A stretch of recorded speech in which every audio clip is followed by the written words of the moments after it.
Why is competition good? It's very simple. Competition is good on very many levels. There could be times, there are times that competition may not be completely fair, which I will go over, but competition runs our daily lives, so which in turn means that it is good. If there was no competition, our daily lives would be pretty boring, very boring actually. But this is based off of Harrison Bergeron. Now, Harrison Bergeron is a depiction of 2081, where everybody was finally equal. They weren't only equal before God and the law. They were equal, and they were equal every which way. Nobody was smarter than anyone else. Nobody was better looking than anybody else. Nobody was stronger or quicker than anybody else. End quote. Brian Goode, who wrote the book, short story. This depiction is based on the addition of the 211th, 212th, and 213th Commandments, which made everyone equal, which would hope, in turn, hopefully make everyone happy and achieve true happiness. Now, competition could be bad. Oh no, I didn't. Competition. The dictionary definition of competition is the active process of trying to get or win something, such as a prize or higher level of success that someone else is also trying to get or win. The act or process of competing. Now, there are times, like I said, that competition could be bad, such as when parents may take it too far. These are just two examples, but parents may take it too far in sports. Parents could push their children too hard, taking away from the fun factor of sports, school, etc., etc. Which mean, like, if my dad said you're not doing good enough, you get run 20 laps, it's not fun. Yeah, there was times when I played football, it was not fun at all. But it mostly was, when I was young. That's why I played, because it was fun. And another example is fairness. Yeah, people want life to be fair, but it's not. It's plain old. It's not going to be fair. In my equation of competition, no competition equals equality, which equals everybody succeeds, which is the example of the fairness proposers.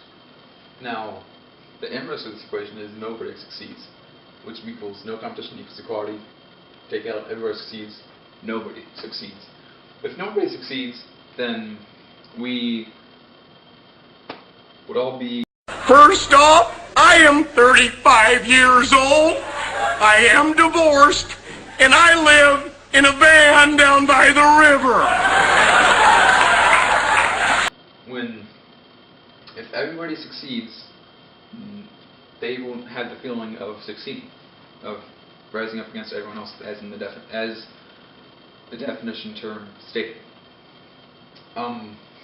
If we all got 100% on Myrna's test, so Parker, Brandon, Liam, everyone got the same grade on Myrna's test, would you all feel the same or not? I wouldn't. I definitely wouldn't. I'd feel like I do good on Myrna's tests, and when I get a lower grade than most other people, I feel like crap. I do, because I feel like I could have done better, especially on biology tests. But it's when people that are really good in that class get 100%, they feel good about it and they want to keep on doing it.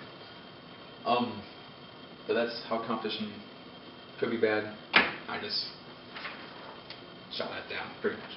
But now on to competition between stores. Businesses such as Walmart and Target are always trying to outdo each other with what they sell and the prices they sell at. So, in terms like I say up here, but with product placement is one they compete with a lot. So if you have when they buy products are cheap, so when Target buys Up and Up brands, which is I guess their main brand that they always carry stuff, they want to keep it at eye level, so that people buy that product, which they buy for cheaper, and they may sell for cheaper, but they may get a higher return off of it, higher profit. Which right there, everyone wants to make profit. When they want to like they'll put like the Clorox breach up high or down low. Down low. Excuse me, that was a burp. They'll put the most popular products down here, but they paid more for the stuff down here, which they don't necessarily. They want us up, but they don't, because they'll pay off that stuff with the stuff they sell at the high level. That is pretty much that. It's very self-explanatory. Most of this stuff is, because we live it every single day. Education. Educational competition. It's one we know best as students. Like right now, we're going to start looking at colleges. Obviously, I'm looking at Illinois. Everyone knows that. If you don't, you do not know me.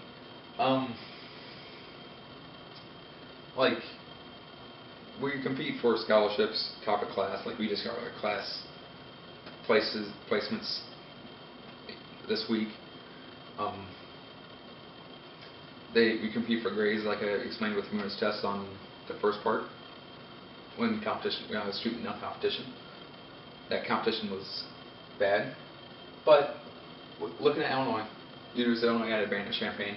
Their acceptance rate is 62.4%. That 62.4% rose up and competed against and won against the other 46.6%. 48.6%, sorry. 38.6%. But their enrollment is 44,087 people as of last year, is what their website said. And those 44,887 students want to make that. They accepted those students because they make Illinois look good. They want to see students that succeed. They want to work hard. Like a good example is the guy who was one of the co-founders of Tesla went to Illinois, and he succeeds. They want people like that. They want people like that to come to their college and show that, oh, we succeeded.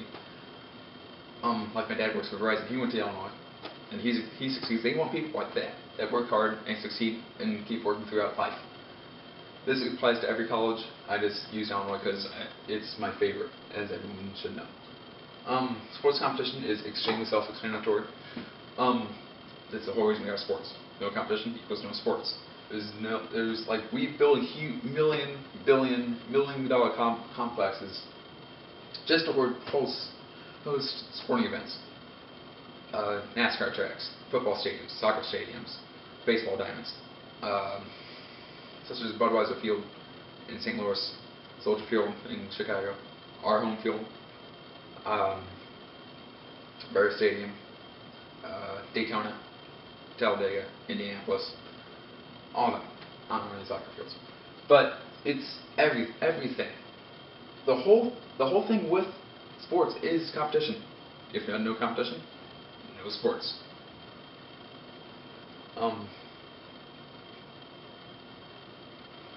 Political competition, which is probably the funniest, including this face and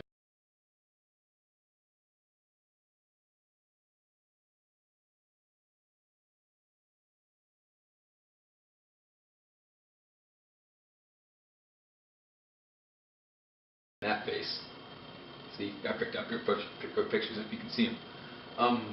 Hillary Clinton, Democrat. Donald Trump, Republican. They are trying to outdo each other right now, but they are right now currently, when they're trying to win states, they're competing against their own parties. They each won a state. So,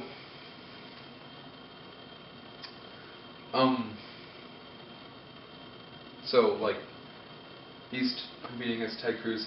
They're competing against Bernie Sanders. They want to outdo him, and currently they are, because they are winning the most states, both these in their parties, even with these two faces, which I don't know how. But they're both wanting to outdo each other to win the presidential race and office, and they have to convince people to vote for them. How do they do that? Competition. They want to show that they will spend millions of dollars, millions, just to convince people. Just to convince people. That's the whole reason behind it. To convince people, to convince the public to vote for them, because their ideas may be good, but only their opponent for wall is not. But it's there's no way out of it. Like, that's the whole reason we have political competition and campaigns. If there's no competition, it would mean that we'd have Bill Clinton, a cheater, her husband. But a Bill Clinton, a cheater, on her, running our country for forever. But on the good side, though, I could see that we could have someone like JFK if he wouldn't have been shot. He could have been, if there was no competition, he could have been running our country for his whole life, and that would have been an amazing idea. But there has been plenty of bad people. Ronald Reagan, for example.